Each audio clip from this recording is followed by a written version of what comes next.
Welcome back, entrepreneurs, wealth builders. Michael Rosmer here with Richucation. We're today talking about the subject of assets versus instruments. Okay, and this is very useful and very important in from the perspective of due diligence and investing and things like this.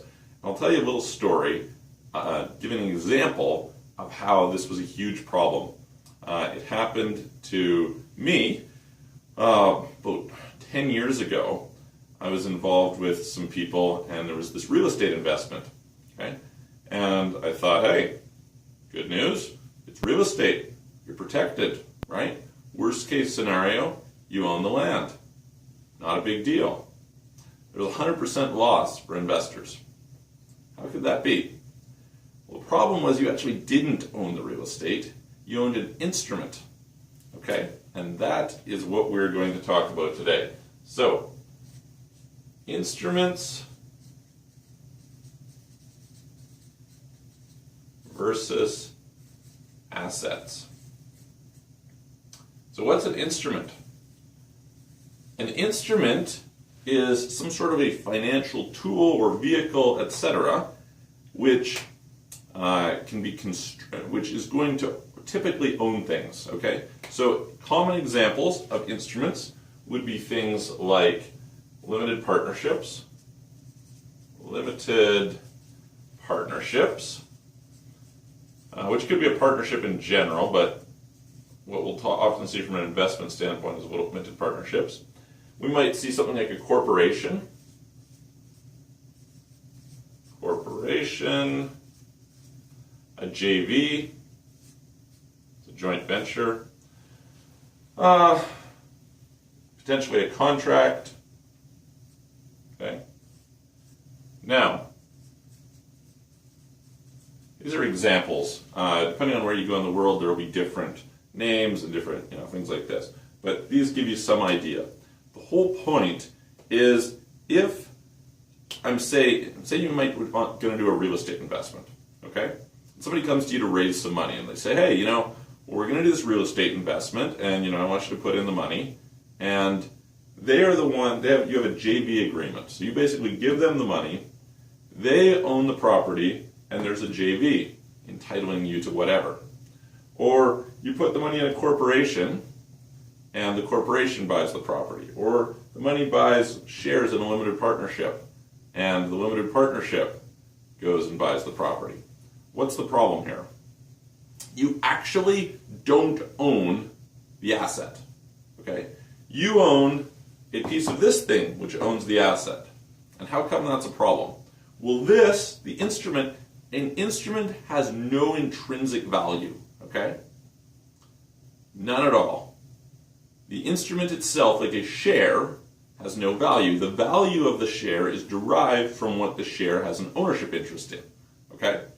So whereas you buy a piece of real estate, or if you own some diamonds or some gold or some, whatever, there's a value there. Right? I own some furniture, I own a vehicle, there's an intrinsic value, and I can take that and I can sell it. If I own shares of something that owns a vehicle, there's no intrinsic value there. Okay? Now, are instruments valuable? Yes, absolutely. Not intrinsically so, but they have a functional, there's a utility value. Like there's a reason that we use instruments. Okay?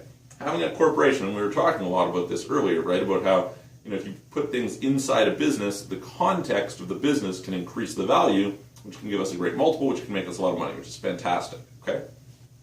But the whole point here is, if I don't have control of this, then I'm exposing myself to risk, okay? Now, it might be okay, right? Like the reality is, every single time you buy shares in a public company, you're buying, like a corporation or whatever, right? So you don't actually own what the corporation owns, you own a share of the corporation. The corporate governance and the laws in place and the sufficient scale, etc., tend to protect the investors. Okay? What that means is that although the business, first of all, you're going to have some degree of transparency on financials, which you don't necessarily have, say, in a limited partnership, etc. Second of all, you have a sufficient scale and sufficient fiduciary responsibility, as it's called, right? Which is what the directors, etc., have a responsibility to the shareholders legally. you have these different factors in place that are designed to protect, okay? And there's enough oversight and enough eyes, etc., that usually it works out. Now, when we talk about smaller things, though, very often it doesn't. So I'll give you an example of one of those cases. There's a whole pile of them. This, was a big aha moment for me that we're going to talk about a little later on, of how people, the structure of investments can get them into big trouble. And in turn, we can end up, by understanding structuring, we can protect ourselves, right? You might say that a mortgage is an instrument, but the thing about a mortgage is there's a registration process, right? Like it actually has some matter. There's no limited partnership, nothing. And so here's what can happen. Two interesting examples. Well, the person who's in charge of the limited partnership, in this case the general partner, which, by the way, sometimes they'll say, well, the general partner has 100% liability, the limited partner has limited liability, and so, there's this danger for the general partner. In practice, what very frequently happens is the acting general partner has a corporation, which protects their liability, and the corporation is the general partner, and the limited partners are the people, the investors, whoever put money in, okay? All right. So what can happen here is, say the person who's running it could take that money and spend it for their personal gain. They could, pay themselves a high salary, they could rent an expensive condo, they could throw investor events, they could do all this stuff that does not further the financial interests in a meaningful way of the limited partners. Okay? And as a result, what are you going to do about it? You have no control. You have no claim to whatever's in there. It's not like there's a debt that is owed to you. You're done. Okay? Another thing that could happen is they could buy a property, but then they could turn around, and you might say, hey, well, the original intention, what they told us, is going to be owned clear title. Okay, so in theory, if a corporation or a limited partnership owns a property clear title, there's a great deal of security in that clear title. Okay, meaning that you're pretty well protected. But there isn't necessarily a restriction. So they might be able to go get a huge mortgage on the property, and then the property might be foreclosed on, and now all of a sudden the property's gone, and the investors, the limited partners, the corporation, etc., the shareholders of the corporation lose everything. Big problem. Okay, like I've seen this happen so many times. Literally, this is how often I've seen this happen. This has happened more often in one way, shape, or form or another than I've seen it not happen in investment, in like small scale, private placement, exempt market type investments. Okay, so I'm highly skeptical when I see these sorts of things. Now, some things that sometimes protect you. Okay, first of all, if you have control. All right, so if you have a corporation and you have control, then not a big deal. All right, because the danger is that somebody else's control is going to override your interest. All right, now, are you always going to have control? No, you aren't necessarily always going to have control. And does that mean you shouldn't invest or shouldn't get involved or whatever? No, not necessarily. Right? Another example of protection that you can have is there can be what we would call controls. Okay? So what's the difference between control and controls? A control is like you are the one who makes the decision. You are the one who has the authority, the power, etc. Okay? So as an example, with your corporation, you would go and raise money from shareholders and say they have distribution rights, but they don't have voting rights. Then you have control, right? You can go and do your thing. Controls are things like having multiple signers on an account, right? So one person, if you have like 3 signers required on an account, then one person can't just go and take the money and exploit it. Okay? This is an example of a financial control, okay? Maybe there's board decisions required for X scale of decisions, right? Maybe there's certain transparency or reporting or things like this, right? So those things can be valuable. Now, general rule of thumb, if possible, and this is not always possible, so it's not always a thing, if you aren't going to have control, okay, so if you don't have control, if you have control, totally different, but if you have control, or if you don't have control, then aim to own directly.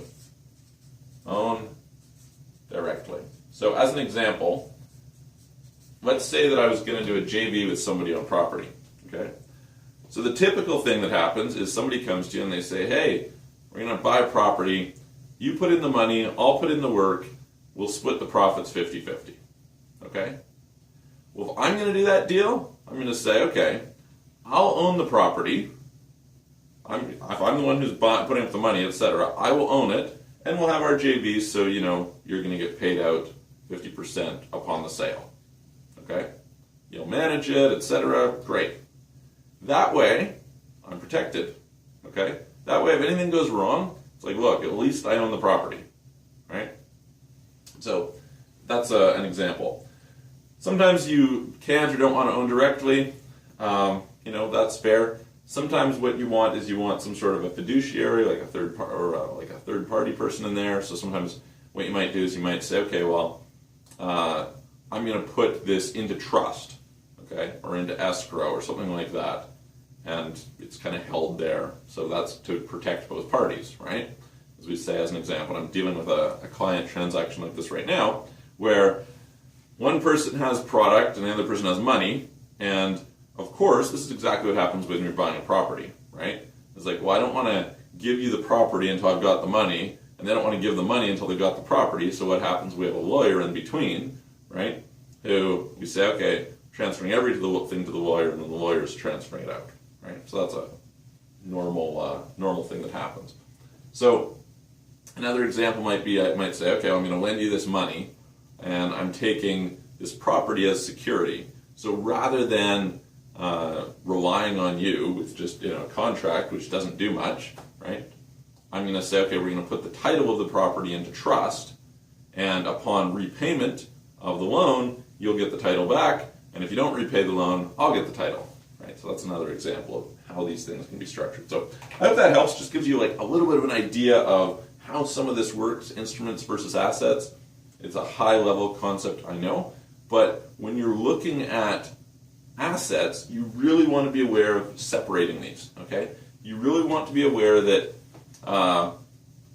sometimes an asset will give you direct claim sometimes an instrument will give you direct claim to the asset, okay? So that's as an example, in particular, first mortgage. So sometimes direct claim.